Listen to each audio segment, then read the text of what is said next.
From the Clark Ford Studio in Oxford, Mississippi, MBW Digital proudly presents the Oxford Exxon Podcast. I'd say thanks for tuning in, but why am I going to give you a round of applause for something that you're supposed to do, to be frank? And now, here are your hosts, Chase Parham. That broadcast school has really paid off. And Neal McCready. I deserve to be on TV.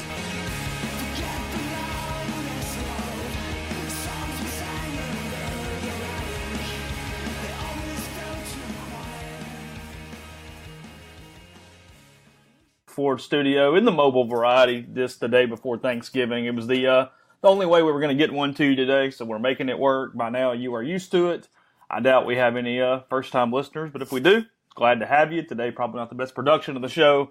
Probably not football-centric. The day before the Egg Bowl, and we don't have a lot of football to talk about, so we'll do what we can. We'll probably make fun of Thanksgiving a little bit today. We'll do something. So you're going to get a show from us for the next hour and 10 minutes or so here on this Wednesday morning. Frigid outside. Hope all of you are safe, headed to your Thanksgivings. Hope you have plenty of alcohol for those who need it. And, cheer for those who are actually excited about this here holiday. The podcast is brought to you every single day by the Oxford Exxon. If you're coming into Oxford, stop in. It's right there on Highway 6 West. Fill up. You're going to get good gas price. You're going to get a really clean, convenient store. You get all the things you want out of a C-store there with Blue Sky. The Oxford Exxon and Blue Skies throughout the state of Mississippi, and then also coming to you from the Clark Ford studio. That's right. I'm in the Clark Ford studio. 662-257-1900 is the number for Clark Ford. Call the number. Ask for Corey. He'll step back into his office, and he'll take your call, and you tell him what you're looking for, and he'll send you a quote by email within 15 minutes. It's that simple. No hassle. They get right to the bottom line. I've done business with Clark Ford. I was just there yesterday, as a matter of fact, getting service. It was super fast, really easy. People at Clark Ford are just fantastic, really good people. You're going to get a great deal on a Ford product. You're going to get great service after the sale. They'll go the extra mile for you. They've proven that to me. They've proven that to others. They'll prove it to you. Corey wants to be your truck guy. He wants to be your car guy. So if you are in the automotive market, you owe it to yourself to at least get a quote from Corey. It's going to take 15 minutes of his time and virtually none of yours. And if you decide, as you should, and as I think you will, to go with Clark Ford, tell him at the end of the deal that you heard about Clark Ford on the podcast, and you'll save $500 on the already great deal at Clark Ford in Amory, 662-257-1900. Are you a fan of planes, trains, and automobiles? It's okay. I don't hate it. It's really the only Thanksgiving movie that really comes to mind. And maybe this speaks to the fact that we always make fun of Thanksgiving. It doesn't really jump into that big pantheon, I think, because it's a Thanksgiving movie. I think you revolve that around Christmas, and it's much more widely talked about. Yeah, that's a good point. Never thought about it that way. But, yeah, that's probably true. There aren't a lot of Thanksgiving films. No, it's a good movie. It's a funny movie. Yeah, it's funny. And if it were a Christmas movie, it would probably be funnier. If it was the Home Alone kind of thing where they're trying to get home for Christmas morning. Instead, you're just trying to get home for Thanksgiving. Okay, fine. So it's a day later. Great. There's no mystique. I mean, there's no, hey, Christmas tree, kids, Christmas morning, all that kind of stuff. Yeah, because if you don't get home for Thanksgiving, so what? I mean, we cover a football game almost every Thanksgiving. Okay. Yeah, you can do I'm doing Thanksgiving on Friday. We have Thanksgiving today. Huh? Yeah, we have Thanksgiving today. Yeah. You're doing yours today? Yeah. Yeah. Yeah. I mean, it's a turkey dinner. I mean, yay. Jeffrey and I would fight about this for hours. It's fine. I mean, I'll look forward to seeing my parents, and I'll open a nice bottle of wine, and it'll be fine. But I don't feel like I'm missing something because Thanksgiving's going to get pushed to Friday. The kids have asked, hey, are we doing anything for Thanksgiving? I'm like, yeah, Friday. And they're like, yeah, but what about Thanksgiving? And I'm like, what do you want? What you mean, grill you a steak? I mean, what do you want? Just speak up. And they're all look at you like you're just odd. So maybe it's me. I think you sort of share this sentiment generally, but a lot of people get giddy about Thanksgiving. It's fine. A lot of mine is because Christmas was sort of the, hey, we're really going to get all the family together and kind of the thing and all the benchmarks. Thanksgiving's never really been the, hey, we got to have everybody in one place deal for our family. It's just sort of, if you can make it, great. If not, it'll be all right. Well, I'll forgive you. My brother Ryan was going to come for Thanksgiving, and he's like, what are you doing? I said, I got to work. And he said, okay, so what time's the game? And I said, 6:30. I won't be finished till midnight. So Thursday night's out. And, he got to come all the way from Houston. He's got a flight in New York this weekend. I'm like, so you're going to come all the way over here for a day. Thursday at noon, carve the turkey and get at it. And then, you got to bolt either Friday or very early Saturday and drive 9 hours back to Houston so you can pack a bag and jump on an airplane. I'm like, come on, man. Why don't you come for Christmas? And then it's like, oh, well, we can't leave for Christmas. And I get it. I can't criticize, because if he said, why don't you come to Houston for Christmas? I'd say no. Oh, that'd be like your worst nightmare. Yeah, no thanks. Christmas in Houston might be the worst thing they could do other than wrap a snake around your shoulders. Yeah, I don't. Yeah, Christmas in Houston would suck. No thanks. Okay. Your mailbag is up on the front at rebelgrove.com, by the way. I'm sorry? Your mailbag is up out front, by the way, right? Yes, the mailbag is up. It's brought to you by the Westin Jackson in downtown Jackson, home of Soul Spa, home of Estelle. They're getting ready for their big Christmas extravaganza that we tell you about all the time. So go visit the Westin Jackson. Soul Spa is fantastic. Estelle's great craft cocktails, great food. Chase, you've eaten there and had libations there several times. But yeah, the mailbag's up. It's mostly questions about coaches and questions about coaches, and then more questions about coaches. A few questions about things that aren't coach related, but it's mostly coaches. We are in that part of the season, and I mean the season is in the time of year for this, with the football season ending in a day. We started what has become an annual thing on the message board, threw some stuff out yesterday, some rumors, sourced rumors, but rumors nonetheless, on the message board. Created quite a stir, a lot of content, a lot of discussion, a lot of replies, because that's where this thing is. We talked about it on Monday with Jeffrey for a really long time. We'll continue to talk about it because the next time we do a podcast, it will actually be here. This staff is on the clock. This staff, and by that I mean Matt Luke. Matt Luke has to figure out a way to increase morale, and the only way to increase morale is to win games and get players. Those are the two ways to do that. I think you wrote about that in the mailbag. And you go about the first step with that is shoring up some of your staff and making things look better from that regard. That begins on Friday, as we talked about yesterday. I don't expect some mass exodus of coaches. I think you might have a couple changes pretty quickly. And then I think anything that may or may not happen, frankly, past that point is probably more of an early signing day thing, because they're going to leave enough coaches on staff to stay out on the road. They've got to try to make whatever they can out of the rest of this early signing period. I think that begins somewhere around December 21st. So the people wanting to wake up on Friday and go, oh, half the staff is gone, yeah, you're going to be sorely disappointed. But I do think there will be a couple moves probably heading into the week after Thanksgiving or something like that. Yeah, I agree with that. I agree with that 100%. I'll say this about yesterday. You and I had a discussion about it. You heard about Mike Leach's interest, and I heard about Mike Leach's interest from different camps, different people, which is one of the reasons that our partnership works, is that I just don't think we ever really talk to the same people. My people are better than your people, but other than that, I have more people.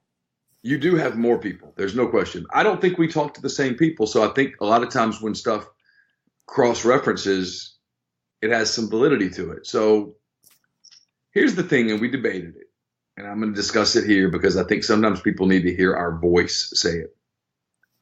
Matt Luke's not getting fired. Matt Luke is not getting fired. He's not getting fired if he wins tomorrow. He's not getting fired if he loses tomorrow. He's not getting fired if he loses in a blowout tomorrow. Matt Luke's not getting fired tomorrow. The only way Matt Luke's going to get fired tomorrow is if some massive scandal erupts around Matt Luke, which quite frankly would be absolutely shocking. So he's not getting fired tomorrow. So people say, well, then why would you mention the fact that Mike Leach is interested? I'll tell you why. Because one of the things that we're always asked on this site, always, where's the Ole Miss job rank? How do people view the Ole Miss job? I know I've gotten that question. Tomorrow will wrap up my 11th season on this beat. And I've gotten that question at least 10 times a year. So that's more than 100 times. I'm sure you've gotten that question an equal, if not bigger number of times. How do people view the Ole Miss job outside of Ole Miss? It's a fair question. Because we talk about all the time, you're always asked to rank the baseball jobs. Where does the Ole Miss baseball job rank in the pantheon of SEC baseball jobs? We did this last year with basketball. Where does the basketball job rank among other SEC basketball jobs? So we get it in football. Where does the football job rank? Okay. I think it's worth noting. It's a little convoluted here. It's a little complex. But I think it's worth noting when you hear from reliable sourcing, and it is absolutely reliable, that Mike Leach has told people that if Ole Miss did something, he's interested. Not only is he interested, he would want the job. Mike Leach is right now, I think, a 9-1, maybe 10-1. I've lost track. At Washington State, they play the Apple Cup against Washington. And I think if they win, they're going to the championship game. And if they win that, they're going to the Rose Bowl. They're in the top 10 in the country. And he's doing it with a quarterback from Brandon, Mississippi, who we both like personally, who quite frankly, and he probably would admit this, had a very average career at East Carolina, whether that was because the people around him sucked or is because it was just he had an average career. I have no idea. There's no way for me to figure it out. I'm not going to try. But he's putting up massive numbers with Gardner Minshew. Gardner Minshew has a real chance of getting an invitation to New York for the Heisman. Gardner Minshew might finish third in the Heisman voting. He's not finishing first, and he's not finishing second, but he might finish third. It's a hell of a story. And Mike Leach is interested in the Ole Miss job. Now, here's the part that dilutes this some. Mike Leach is also interested in the Kentucky job. If Mark Stoops leaves Kentucky to go to North Carolina, as some people at North Carolina hope that he will do, Mike Leach wants the Kentucky job. He's been a coach there before as an assistant. He'd love to go back. If something happens at Vanderbilt and Derek Mason leaves for Colorado or wherever, or if Vanderbilt decides to cut Derek Mason, Mike Leach is going to inquire about the Vanderbilt job. Mike Leach wants to coach in the SEC. Ole Miss is in the SEC, so Mike Leach is interested in the Ole Miss job. He's not targeting, hey, Matt Luke's in trouble. He's just letting people know, yeah, if y'all have an opening, I'm interested. Now, is Mike Leach getting hired at Ole Miss? No. In my opinion, I don't see it. I don't think it would ever happen. And I'm not big on absolutes. But I thought it was worth noting that a guy who is a leading candidate for National Coach of the Year is interested in the Ole Miss job. The Ole Miss job is an attractive job. When people tell you that the Ole Miss job is a completely dud job that nobody would want, that's crap. Yeah, I mean, real quick aside here. I mean, the reason that it was interesting is because, yeah, it's just not about this year with Leach. It was, hey, there are guys that want this job that would absolutely come to this job that have a history of success. I mean, you look at Mike Leach, and obviously Ole Miss saw him on their best season back in 2008. He had a 661 win percentage at Texas Tech. The school history win percentage, 557, over 100 points higher. And he has a very similar thing at Washington State as well. I think he's 550. I think it's 490, 489, something like that. He's 19-5 in the last 2 years. He's won 8 games or more every year since 2014 at Washington State.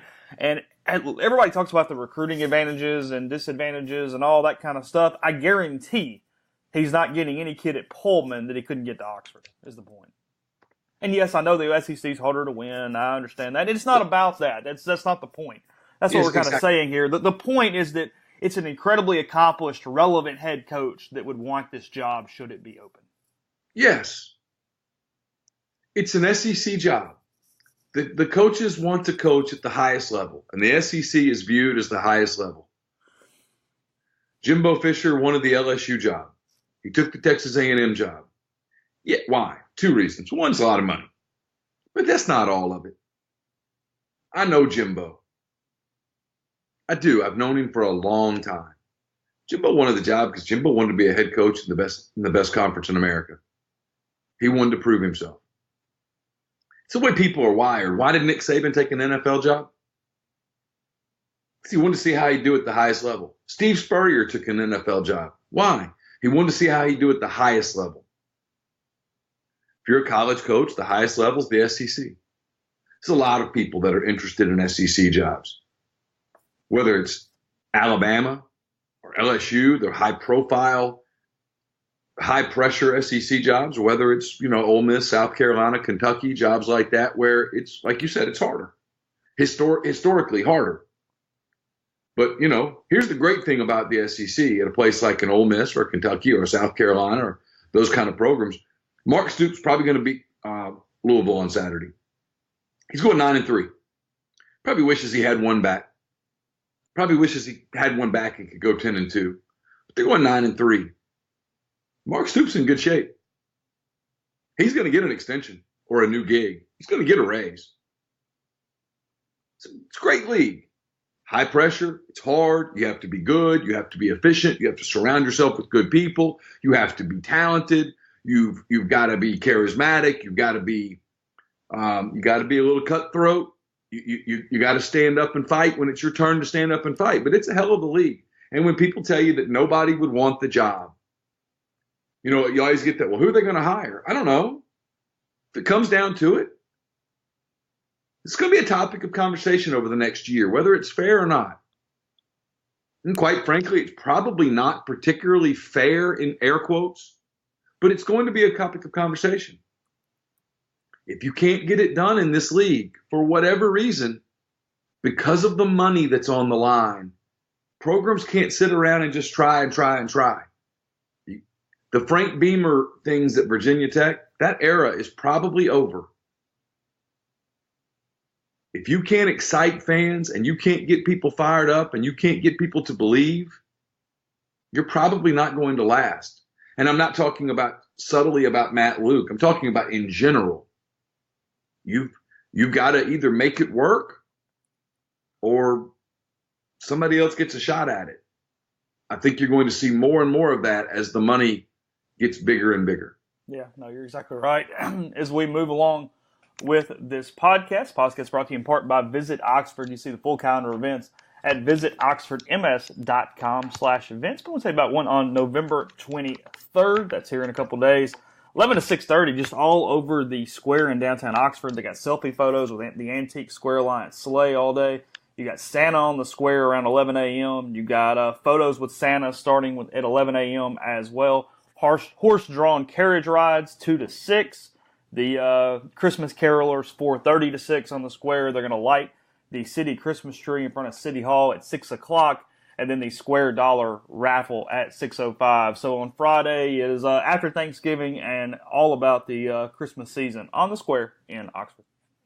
Registration for the spring soccer season in the Oxford Park Commission has started. If you played in the fall, if your kid played in the fall, I should say, the cost is just $35, and your son or daughter will rejoin his or her current team. And for those signing up for the first time, it's $55 to play in the spring. The leagues are open for ages 4 to 15. For more information, visit oxfordparkcommission.com. Megan Phillips with LAH Real Estate is the person to call for all your real estate needs in the Birmingham area. With almost a decade of experience, Megan's knowledge and expertise can help you buy or sell your home today. So please visit our website, meganmphillips.com. That's MEAGANMphillips.com, or call Megan at 205-602-7929. Again, 205-602-7929. The podcast also brought to you by Oxford University Bank, OUB, locally owned and operated right here in Oxford. When you deposit at OUB, that money and the vast majority of the bank's profits go right back into the Oxford community. OUB gives you the comfort of home, all the benefits the big mega banks provide, all the technology and products you can want, all with the personal touch. When you call OUB, you speak directly with the live person, all without having to press 10 buttons and without a 5-minute wait. To learn more about OUB, check out Live Oxford, bankoxford.com, or call 662-234-6668. OUB is FDIC insured. Also brought to you by Harry Alexander. Harry's an Oxford-based RE/MAX legacy realty agent. He's been in Oxford more than 4 decades. No one knows the residential and condo market in Oxford better. Go to his site, harryalexander.com. Filter through by what you're looking for, and then send him an email. He'll take care of the rest. ha@harryalexander.com. Just a heads up, probably going to hear dogs barking at some point when someone enters my house here in a little bit. So for everyone, if your ears get blasted, my apologies, but it is what it is. So you don't think you could explain to Gumbo the situation right now? I'm not thinking that's a possibility. Thinking he is going to think that someone is breaking in, even though it's the same sounds he hears every time someone's come in for the last 7 years. So, yeah, well, I think. You never know. The one time you let your guard down. It drives me nuts because he's a good dog. Everything's fine. But he loses his mind every time someone comes to the door. I mean, it's bad. It's really, really bad. So, we haven't gone over lines yet. Let's look at a couple of them. A couple of them are kind of interesting. Pull up to the NFL lines just since you get a Thanksgiving day of football as well with the NFL. I know, an interesting game to open the day, the Bears and the Lions in Detroit, because I don't think Vegas really knows whether Mitch Trubisky's going to play or not with this sore shoulder. And how does that change if Chase Daniel is the guy? They have him questionable right now. Your kickoff day for the NFL day at 11:30 a.m. Chicago at Detroit. And with Trubisky questionable, they have this one at Bears -3. Ooh. Bears -3 on the road in Detroit. Detroit's crappy. But, man, if it's Chase Daniel, that's a bit of a... They beat Carolina last week. They did. Well, Carolina's not good right now. You're scared of Carolina because they're Carolina and they played early in the year and they're in the same division with your boys, and you're giving them separation starting to open up where it's not becoming a problem anymore. You're giving them credit that they don't deserve just based on your fan feardom. Well, and I understand that. I'm not criticizing. I do the same thing with the Cardinals and the Brewers. Well, the Saints are probably going to win for sure the next 2 weeks, and when they do that, that opens up such a gap till it really doesn't matter from a division standpoint at that point. Because I don't think they can lose. They're going to win Thursday at home against Atlanta, I think, and then I don't think they're capable of losing to Dallas. If the Bears beat the Lions without Trubisky tomorrow, that's a little bit of a leap forward for that particular team. The Bears have 2 really difficult games left. They have to go to Minnesota, and they've got the Rams at home. Yeah. That's left. Boy, that's going to be tough, both of them. But they're good. They're fun, man. Yeah. The Bears are a fun team to watch because they're approaching that point in the season where they've got nothing to lose. They've kind of taken a jump, and they're positioning themselves to take another jump down the road. And it's a franchise that's kind of fun when they're good, for whatever reason. Something about the Bears, it's kind of good for the NFL when they're good. It's fun. It's fine. Yeah, let me see. Soldier Field's fun when the Bears are good. Soldier Field's it's fun to watch a football game in December that's meaningful and it's cold and you can see everybody's breath and all that stuff. They have a kind of a storied uniform and all that stuff. I think it's good like you said, I think it's good for the NFL when the Bears are good. Washington at Dallas. Alex Smith obviously out for the year. Dallas they opened as a 9-point favorite. It's down to 7.5 as they host Washington at 3:30. Those are on Fox and CBS, and then your NBC game of the night, as I mentioned earlier. This is a 7:20 kick between the Atlanta Falcons at the New Orleans Saints, and this is at 14. They are giving 14 points. Oh, it's going to be fun to watch you tomorrow night. The Falcons are going to win this stupid football game, and I'm going to be in such a bad mood around 10 o'clock. Oh, God, I hope not. They go into New Orleans and win. I'm going to be really pissed off. I don't think they can. I'll be honest. I don't think anyone can go into New Orleans and win. I think it's one of the reasons that the Rams celebrated the way that they celebrated the other night when they beat Kansas City. I think the Rams know that if they have to go play in New Orleans, it's not going to end well. Yeah. 14 is a lot of points. It might not end well in L.A., but it won't end well in New Orleans. Yeah. 14 is a lot of points. It is. The Falcons are not good right now, though, Chase. They're not. I mean, they're not good right now. Over or under a 60? Saints are on pace to do that by themselves lately. I like the over. I do like the over on that. And I think the Saints get into the 40s, and the Falcons get at least into the high teens. Feels 41-27-ish. Yeah. 14 points. Yeah, hey, there you go. See, there you go. Maybe Vegas didn't have to take out a lot of loans for those buildings after all. No, I think they'll be able to pay the power bill. I just think New Orleans is playing at a historically good level right now. I think they're better right now than they were the year they won the Super Bowl. Mississippi State and Ole Miss, this one opened at 9.5. It's crept upward early and then kind of stayed from there. You can get it anywhere from 10 to 11, depending on your favorite book right now, Mississippi State at Ole Miss.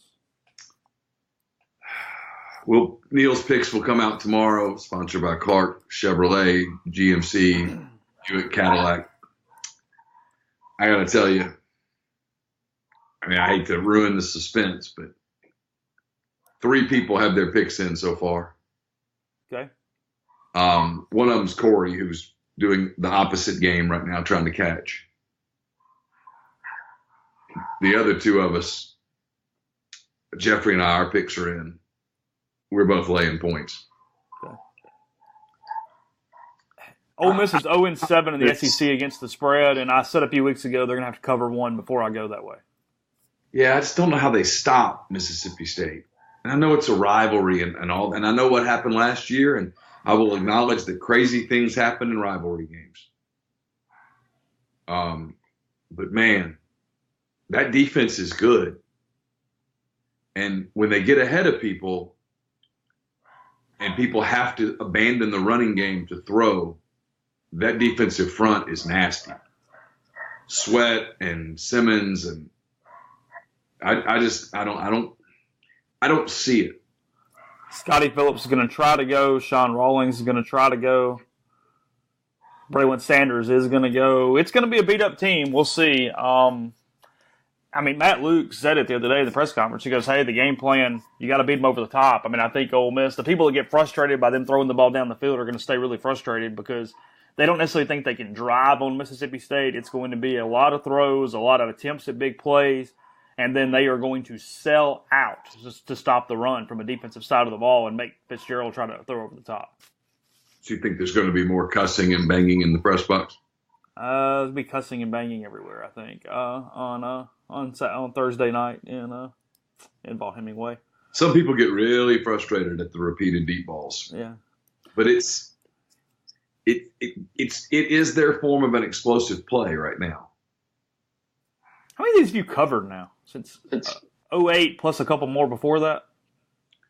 Egg Bowls, yeah. Let's see. I've covered the last 11. This will be my 11th, and before that, I covered 1, 2. So I guess it's my 13th Egg Bowl. Counting the one you weren't covering, you were just staring at Somerville the whole game. Yeah, that one doesn't count. Okay. If you count that one, it's 14. But I didn't cover. So this will be your 15th Egg Bowl in a building. Yeah, I went to 1 as a student. Oh, okay, 16. So yeah, I guess 15 or 16. Did you take a date? I did not. Did you not? Nope. Okay, just curious. How many have really shocked you? I mean, we were stuck with these rivalry games, and how many times you're really surprised by the outcome. There hadn't been a whole lot, though, in this rivalry over the last 10 years where when you find out the team that won, you go, I'm amazed. I mean, it's been sort of whatever. I mean, we had that whole deal of the home team winning every single year for a long time. But otherwise, the best team or the team with the most momentum kind of won the game by the end of it. You know, it's funny you bring that up because I've covered, so I guess we'll call it 15 just for the sake of a round number. And I've probably covered 11 or 12 Iron Bowls.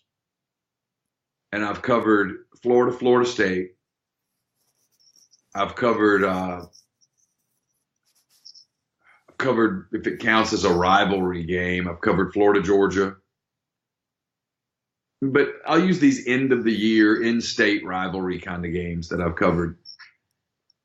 In the Iron Bowls that I covered, there was only one that was shocking. And in the Egg Bowls that I've covered, I can't. 2009 was shocking.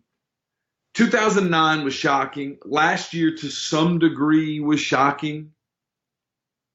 And I was a little surprised. I mean, the winner, not necessarily, but how Freeze's last team just got ran out of the building. Yeah, that one did not surprise me. Okay. That surprised. You know why that surprised you more than me? Is because this isn't. I did the trip to Nashville that year, and you didn't. Yeah, you saw the week before. I did not see the week before. Yeah, you saw it on TV. I watched that game in person, and where you could, you don't get the benefit on TV sometimes of being able to watch the bench and watch the body language and stuff. And I was not surprised at all. But I could see why someone who wasn't in Nashville would have been. I mean, 14 and 15 were the most fun because they were actually, national level stakes on those games. So that was a different environment. That's, the 15 Egg Bowl down there might have been the most tense environment I've ever experienced in a football game. Just from both sides, nervous and just kind of freaked out the whole night. And Ole Miss got up to the big lead early and it sort of dissipated, but you know what I mean? Yeah. No, I mean, it's one of the – I'm not going to get on this soapbox at all. For that rivalry to mean anything, I hate to break it to people, but like nationally, nobody's watching Ole Miss Mississippi State Saturday night. They're watching the Saints-Falcons Thursday night. They're watching Saints-Falcons. Not watching it. It doesn't resonate unless you're just a college football junkie. You're watching the NFL game. For Ole Miss and Mississippi State, for the Egg Bowl to be a meaningful game, both teams need to be good. That's why the idiots at State doing all that crap that they've done to try to wreck a program. Where has it gotten you? I mean, really, what's it done for you? Helped you on a couple of in-state kids? You're going to go, what's their record? If they win, they're going 8-4? Yeah, I think it's 8-4. Yeah, you're going 8-4. Going to a Tax Slayer Bowl or something. Your head coach is sitting there waiting to see if something pops at Penn State. And trust me, he is. Just made you look psychopathic. That's all it's done. And by the way, Steve Robertsons and Gene Swindles and all those people, I have no idea what they've said. I don't follow any of them on Twitter, and I don't listen to their podcast. I have no idea. But when they do the thing about, they can't come to Oxford, they won't be safe, that is such crap. Shut up. No one's doing anything to you in Oxford. I guess you could argue the 12 game had some surprise, but Ole Miss had a lot of kind of just I hate the word momentum, but kind of a lot of momentum going into that night. You just felt like they had a shot to pull that off. Yeah, and they had some matchups too, because State was not particularly good in the secondary, and Ole Miss had some good receivers. Yeah, Dante went nuts that night. Yeah, he was good, and Ole Miss blew the game in 13 because they had far the better team. Laramie got hurt, and it just sort of spiraled because they couldn't score. Well, Freeze got super conservative. Yeah. And Keith Lewis dropped an interception that would have ended it. That's right. Oh, yeah. I mean, that was a bit of a surprise just because State was willing to give that game away. They weren't going to play Prescott. The Odd Shark predictor thing has this at 39-27 for a final score on Thursday night. I can see that. Yeah. I can see that. Over under of 59. Oh yeah, that's a really good over under. That's a strong number. Yeah, I don't think either team gets to the 40s. I don't think. Maybe, I don't know. Who knows? State's going to run it. That's what they do. Although Fitzgerald threw it better on Saturday against Arkansas than he's thrown in a while. Mm-hmm. All right, quickly going down the list here. Missouri and Arkansas, that's on Friday in Columbia, Missouri. Arkansas trying to avoid going 0-8 in the SEC and 2-10 overall. And the Missouri Tigers are favored by 23 points on this one. Lay them. Two things on that. One, Drew Lock was great last week against Tennessee. Drew Lock made a ton of money in Knoxville. I mean, he had some big-time throws.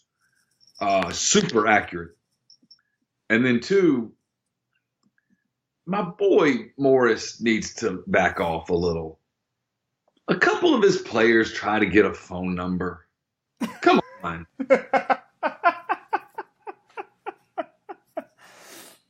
Suspended Arkansas players for fraternizing with the state dance team, I believe is what happened. Unacceptable behavior. We're putting our foot down. Oh, for the love of God. Crack a joke and be done with it. Show people that you have a sense of humor. I tell you, man, some of these coaches, I credited Ed Orgeron for this yesterday, and I mean it. Some of these coaches that are, we're hardcore, this is serious stuff. Stop. It's not. It's football. They weren't doing anything. That didn't impact the game. Are you doing it because you're still trying to set a new discipline level, though? Like, is it really not the incident as much as, hey, I've got to really get on these guys in year one to try to change the culture a little bit? I guess so. It bugs me when you can't even acknowledge that it's kind of funny. It's kind of funny. It's not affecting anything. Oh, they really weren't focused. I guess I dare say their eyes weren't in the right place in pregame. They talked to some girls. They didn't do anything. It's okay. Maybe they went one step too far. Hey, you got a phone number? But come on. They had it. What are they doing with it? They get on a plane right after the game. Guess you send them a text, send them an Instagram. I guess. You know, and it might have just been, hey, what's your Instagram handle? That's a good point. I'll hit you up on Instagram and like a couple of your photos and flirt from 6 hours away. No big deal. No harm, no foul. Nobody's lives were affected that day. No, they didn't do anything. It just was, they were being silly. They were having fun. God forbid, in the midst of a 2-10, 0-8 season, somebody has a good time. So I liked Ed Orgeron's answer yesterday. I thought it was funny. I thought it was one of his best moments. It really was a moment coaches could learn from, because for those that haven't seen it, it's all over Twitter. He was asked, basically, was he bothered or whatever by the fact that Jimbo and Tom Herman were choices 1 and 2 for the job, and he was very self-effacing. He said that they were good coaches. He understood why. And at the end of the day, sometimes it works out, but at the end of the day, Ed Orgeron got the job, and he was good. It was a very human answer, and in a world of press conferences that do not have a lot of human answers, not have just answered the question of what is really on your mind. It's funny. Maybe the most press conference savvy answer of the year has come from Ed Orgeron on the same day that James Franklin refused to answer any questions about his job status at Penn State and tried to make the reporter feel bad for even asking them. Well, two things. One, and the best part of the Ed Orgeron answer was, I'm a defensive lineman. Oh, we weren't always the first one to get the date. Yeah. You had to keep trying. You had to compete. It's funny. Yeah. It was funny. And then at the end where he says, look, I get it. You know, I understand why they wanted Jimbo Fisher. He's a really good football coach. I understand why they wanted Tom Herman. He's a really good football coach. I'm glad I got the job. He said, I thank God for the job. I'm thankful for the job. I love the job. Right. But I get why they wanted to hire other people. I get it. I competed. I competed till the end, and I got it. It's a great answer. And as for Franklin, who's just a bad human being, here's the deal. He wants the USC job. He's trying to get through the end of the season. There's conflicting reports out of SC about what is or is not going to happen with Clay Helton. Franklin wants that job. Here's the interesting potential ripple effect. Say Helton gets fired. Franklin gets the SC job. Franklin's a hell of a football coach. He's a bad person, but he's a hell of a football coach. SC probably will hire him if he wants it. That Penn State job opens up. And I can tell you who's on their short list. Joe Moorhead. Yes, sir. Yeah. Continue lines in 1 second for the Delta. The podcast brought to you in part by Community Mortgage, Oxford, Memphis, Soto County, and Chattanooga. All underwriting and processing is done in Memphis. You're getting local underwriting. It understands your market.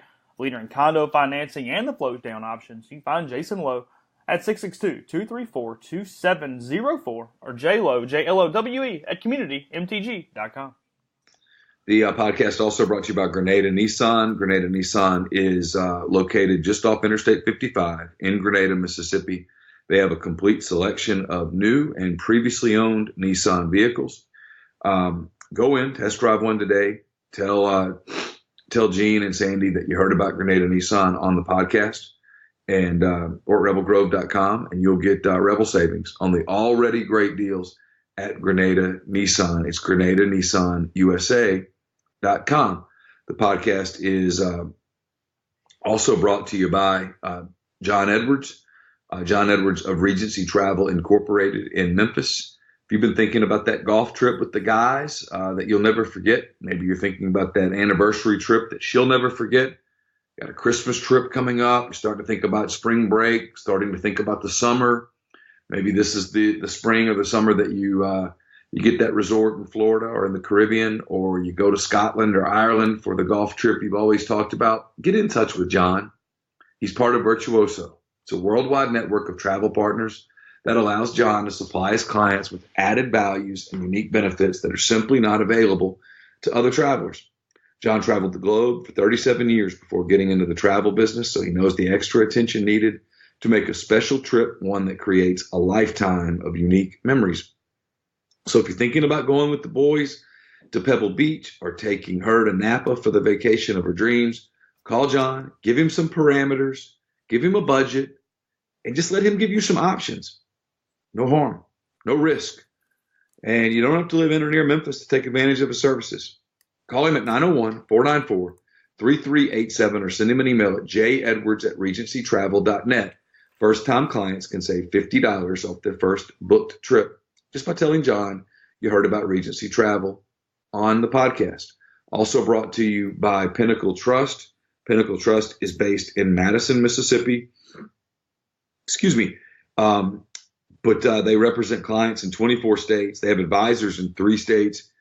They've been doing this for more than 20 years, and they provide detailed, specialized investment management, financial planning, retirement planning for individuals and businesses, and much more.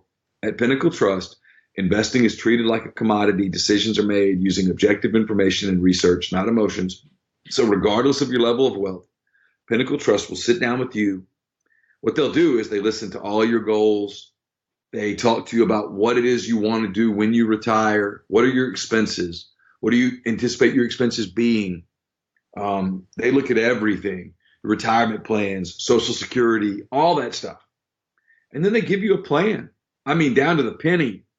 What they give you is peace of mind, which is a hell of a valuable gift. You get that at Pinnacle Trust because unlike the cookie cutter financial planners that just put you in a box, Pinnacle Trust builds a box just for you.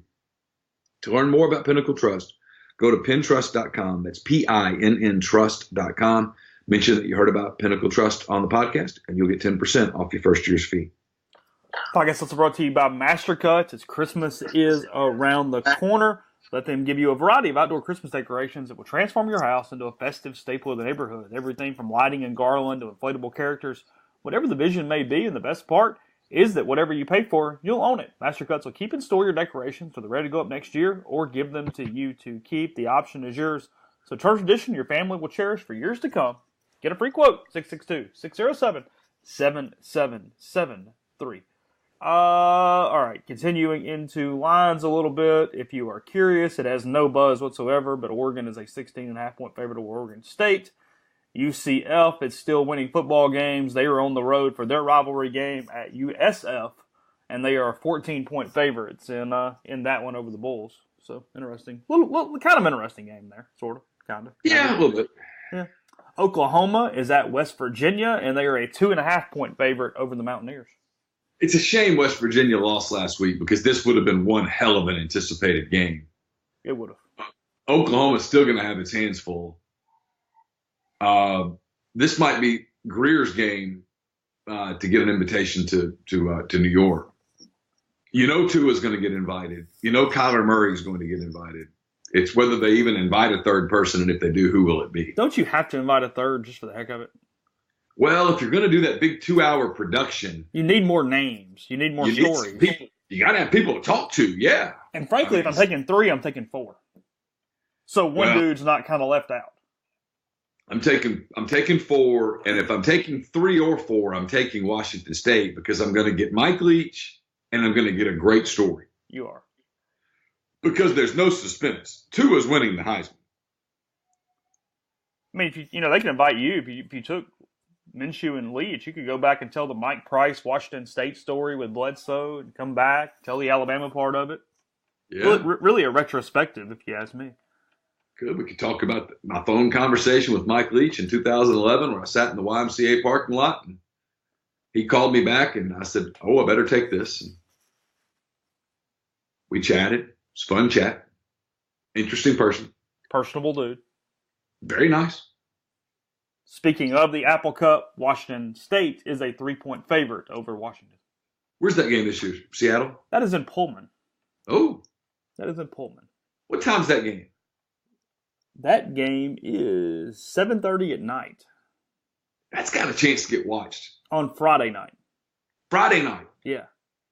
Oh, that's getting watched. Yeah. If my parents are listening right now, hey, guess what? We're watching the Apple Cup. Yeah, the Apple Cup is 7:30 on Friday night. 7 o'clock on Friday night is Oklahoma at West Virginia. Oh, wow. Yeah. See, suddenly Thanksgiving doesn't suck so bad. Well, that's not Thanksgiving. That's the day after Thanksgiving. Yeah, whatever. Okay. Turkey dinner day for us is Thursday. Florida at Florida State is Saturday at 11 a.m. And that is a 3-point Florida. It opened at 3. It's now at 6.5. The Gators over the Seminoles. I have no interest in that at all. Yeah, no. Georgia's. Do what? Do you have any interest in that game? No, I will. That will be the game that I flip and see the final score to see if I won in picks. Okay. And that will be the only reason that I care whatsoever. I would have liked to have gotten that game at -3, however. That hurts my feelings a little bit. But Georgia -17 against Georgia Tech. That game's in Athens this year. Whatever. Scale of 1 to 10, how interesting is that game? 2.5.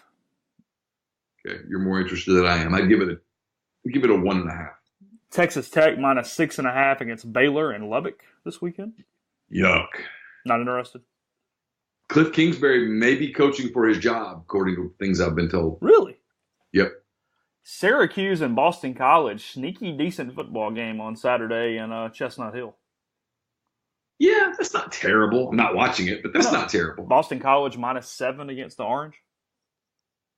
Yeah, Boston College just lost at home to a bad Florida State team, so go figure. Yeah, Purdue -4 at Indiana, whatever. And then at 11 a.m., Michigan, Ohio State. It is in Columbus, Ohio, but Shea Patterson and the Wolverines are 5-point favorites on the road. Okay, this is a really tough game because not the line and all that stuff. I hate Ohio State. And when I watched them, I cheered literally out loud in my hotel room for Maryland last week. But I don't want Michigan to win, and I don't want Ohio State to win. Well, what I need is the thing to go like 13 overtimes and for the game to get called based on just attrition. Both teams just completely run out of players. Michigan is more likable simply because its two rivals are complete disarray programs with tons of terrible things happening. Yeah, the Michigan State deal with some of the people inside that university. That's what I'm saying. Michigan is sitting there, and we can make fun of Harbaugh all we want to, and he deserves it. But Ohio State and Michigan State are your rivals. You look a little better just by comparison. Yeah, I mean, if you told me that Harbaugh's not the greatest guy in the world, I'd buy it. But I don't think he's a criminal. No.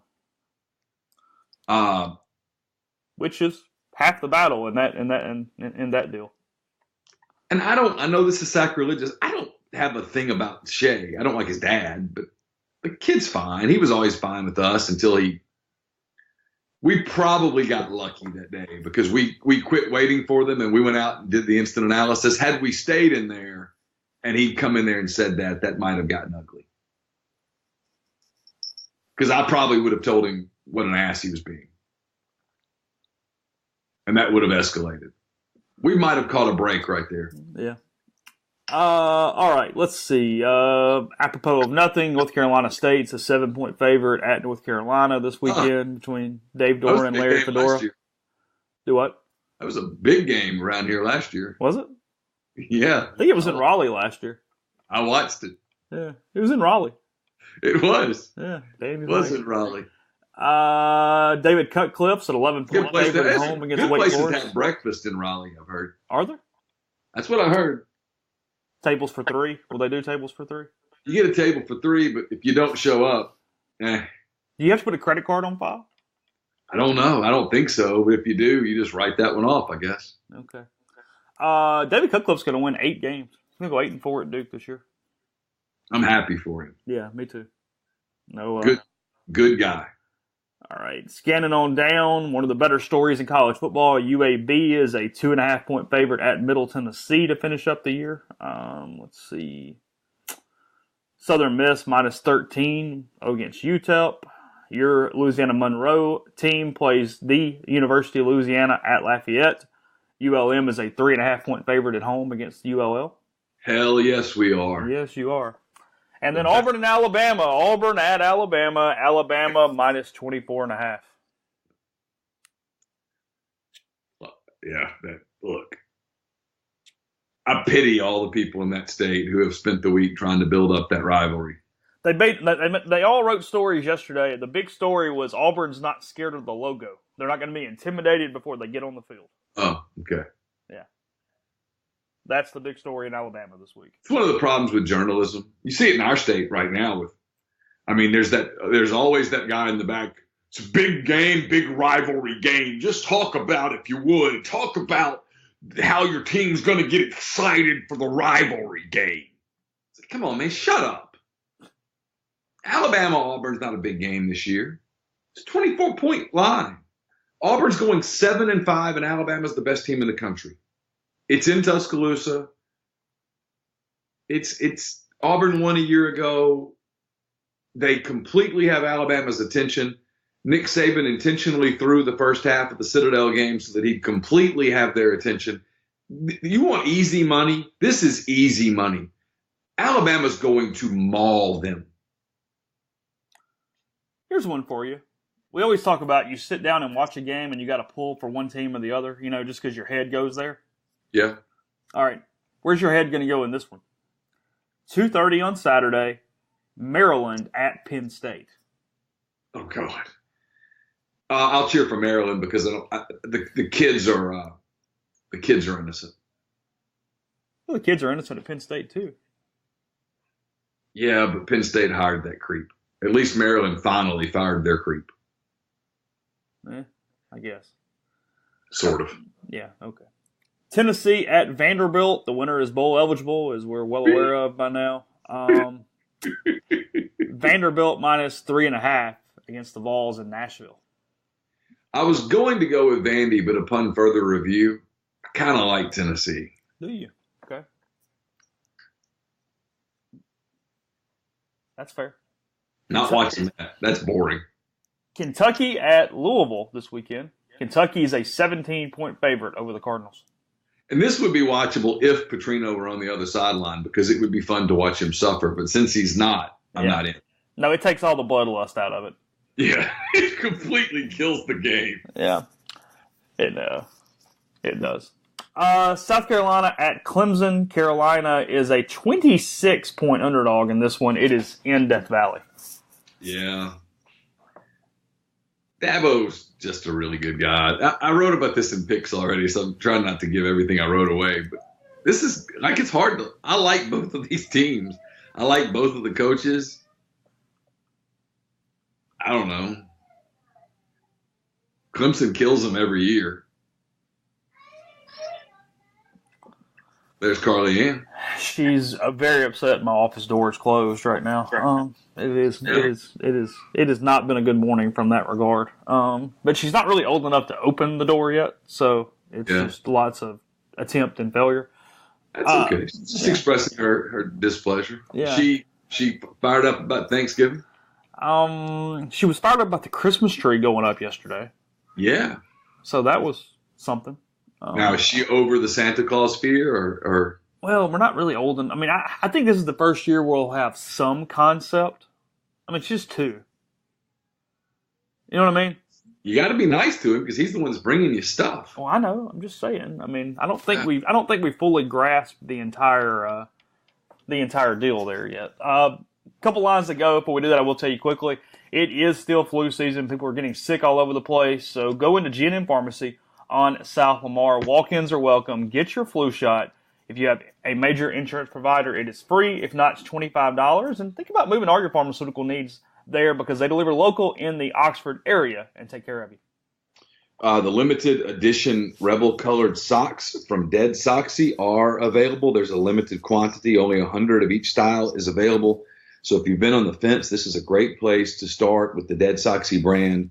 These have an introductory price point at only $20, and that's before the Rebel Grove discount.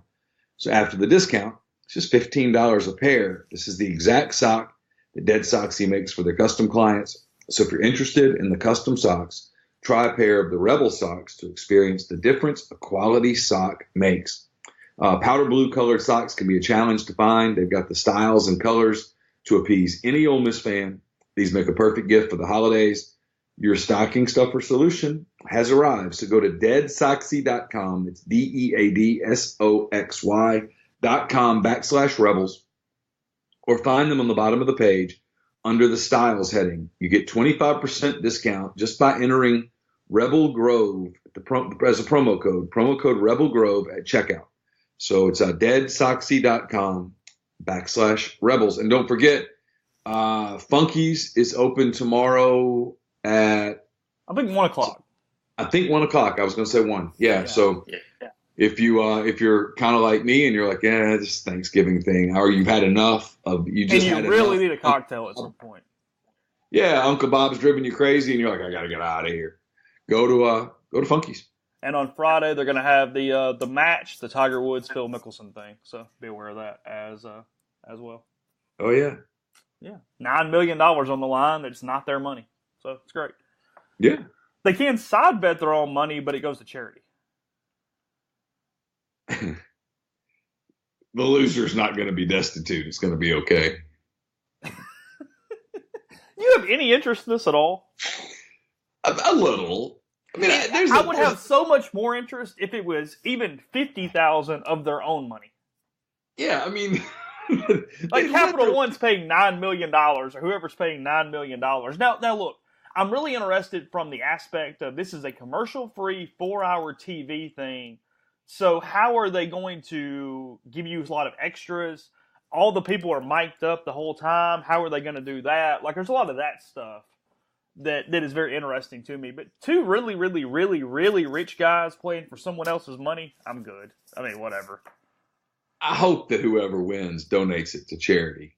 I would assume they are. I mean, that's what this looks like. And it's like somebody said this morning, you know, the whole, hey, let's play for $100,000 on this hole and we'll put it to charity or all that kind of stuff. Just give it to charity. Like, why do we need the game to give it to charity? Just give it to charity. What's the problem? Yeah, I don't understand. A TV event where the money goes to charity. It's fine. I'm having a hard time thinking, you know, this is. Well, I watched the HBO little 24/7 thing about it yesterday, where it's like they did a 45-minute documentary on, you know, the drama around it. And they're both acting and trying hard, but it's just like, okay, fine, whatever. Yeah, they're both giggling, man. Straight to the bank. They want to beat each other. They want bragging rights. Do it for $50,000 of your own money and make them both bring cash and count those puppies out on the 18th green when it's over. And now I'm in. The winner has to hand it to the loser. Yes, I'm in. Yeah, $10 at a time. I'm in. Yeah, all good. Yeah, but come on. But I'm fine with it. Well, you know, that's like that joke. You know, Mickelson does all these huge money games every Tuesday. You know, it's his thing on the week of majors or PGA Tour events. They get groups together and they play for pretty large sums of money on a Tuesday. And it's all a big deal about, you know, the young guys kind of want in. It's sort of a pressure situation. So Phil's in, I guess, the week of the British Open. And he's playing there and he beats some kid or whoever it was. And the guy on the 18th green, you know, gets it out and pays him. And Phil's like, stop. And the guy's like, what? And he goes, you didn't, we're in Britain. the currency's different. Made him pay him another 20% on top of it because of the dollar currency exchange rate. Yeah, I mean, I think it's great that $9 million is going to go to some charity. I think that's awesome, but I'm having a hard time getting myself to believe there's a lot of suspense. Okay, fair enough. Just wondering. A&M -3 against LSU. What are you doing on Saturday? I'm leaning towards A&M. Why are they favored in this game? Because they played really well lately. They were really good against UAB. And LSU, that offense is just kind of eh. Yeah. Okay. I guess that's kind of it. Somebody asked us on Twitter a minute ago, Neil, what book I was recommending when the day that Harlan Coben followed me. I gave them the answer, and I just got a personal reply back from Harlan thanking me. I might get him on the podcast soon. The way we're chumming it up these days. You guys are fast becoming pals. You might this time next year you might be going to Thanksgiving dinner at the Coben house. I might. I think he lives in New Jersey or somewhere up that way. That's okay. I mean, something tells me if Harlan Coben said, Chase, I'd love to have you join the family for Thanksgiving, you'd say, I'm in. He could say, go carve the turkey.